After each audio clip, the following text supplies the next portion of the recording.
तो इधर मंत्री विजय शाह की मुश्किलें जो हैं वो बढ़ती नजर आ रही हैं। विजय शाह के खिलाफ यहां राष्ट्रीय मानव अधिकार आयोग ने अब संज्ञान लिया है। मानव अधिकार आयोग ने यहां पर अब ये मामला जो है वो दर्ज किया है। राजस्थान के नेता चरमेश शर्मा ने कोर्ट में यहां पर ये शिकायत की थी, जिसके बाद सुप्रीम कोर्ट ने 19 मई को ये सुनवाई तय की है। विजय शाह ने सुप्रीम कोर्ट से यहाँ पर समय मांगा है। विजय शाह के खिलाफ सुप्रीम कोर्ट में केविएट अर्जी दायर हो चुकी है।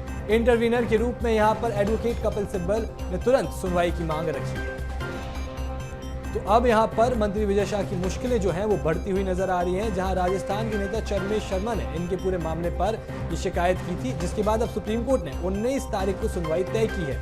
आपको बता दें, विजय शर्मा के इस पूरे मामले में हाई कोर्ट और सुप्रीम कोर्ट के बाद अब यहाँ पर मानव अधिकार आयोग की एंट्री हो चुकी है। राष्ट्रीय मानव अधिकार आयोग की यहाँ पर एंट्री हो चुकी है, जिसने इस पूरे मामले को संज्ञान ले लिया है। अब मानव अधिकार आयोग इस पूरे मामले की जांच कर रहा है। आपको बता दें, विजय शाह ने एक टिप्पणी की थी सेना के ऊपर, यहाँ पर कर्नल के ऊपर यहाँ पर टिप्पणी की गई थी, जिसके बाद से ही इस पूरे मामले पर सियासत देखने को मिली थी और ये मीडिया पर, सोशल मीडिया पर इनका जो क्लिप है वो भी वायरल हुआ था। अब इस खबर पर अधिक जानकारी के लिए मेरे साथ रंजन भगत जुड़ चुके हैं। रंजन, यहाँ मंत्री विजय शाह की मुश्किलें जो है वो बढ़ती नजर आ रही है, क्योंकि अब इस पूरे मसले पर राष्ट्रीय मानव अधिकार का जो है वो टीम ने संज्ञान लिया है और साथ ही इस पूरे मामले में अब सुनवाई जो है वो 19 मई को होने जा रही है।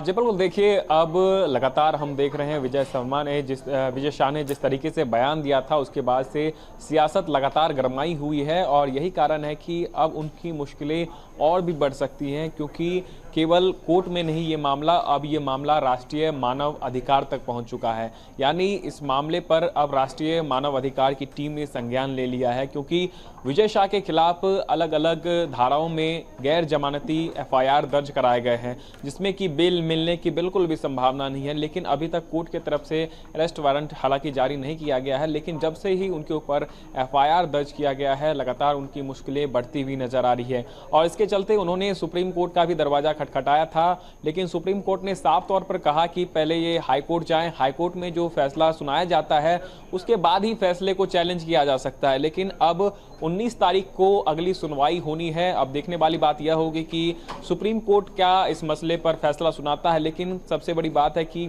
हाई कोर्ट के निर्देश पर जिस तरीके से अलग अलग मामलों में, अलग अलग धाराओं में प्रकरण दर्ज किए गए हैं, उसके बाद से अब लगातार विजय शर्मा की मुश्किलें बढ़ती हुई नजर आ रही हैं। वहीं दूसरी तरफ मुख्यमंत्री डॉक्टर मोहन यादव ने भी साफ तौर पर कहा है कि अब ये पूरा मामला जो है न्यायालय के पास है, न्यायालय जो फैसला सुनाता है उसके बाद से ही आगे की कार्रवाई सरकार की तरफ से भी की जाएगी। लेकिन वहीं दूसरी तरफ संगठन की तरफ से भी साफ तौर पर ऐसे नेताओं को हिदायत दी गई है जो कि पार्टी के खिलाफ जाकर के बयानबाजी करते हैं। उनके लिए पार्टी की तरफ से साफ तौर पर कहा गया है कि भारतीय सेना का सम्मान और पार्टी के साथ रह करके पार्टी के जो दिशा निर्देश जारी किए जाते हैं उनके ऊपर चलना है, ना कि पार्टी के विरुद्ध जाकर के सोशल मीडिया पर या फिर सार्वजनिक मंचों पर बयान देना है, क्योंकि पार्टी भी अब इसको लेकर के सख्त है और इसके लिए अब एक प्रशिक्षण कार्यशाला भी चलाया जाएगा, जिसके तहत तमाम सारे विधायकों, मंत्रियों और सांसदों को ट्रेनिंग दी जाएगी कि उनको सार्वजनिक मंच पर किस तरीके से बयान देने हैं।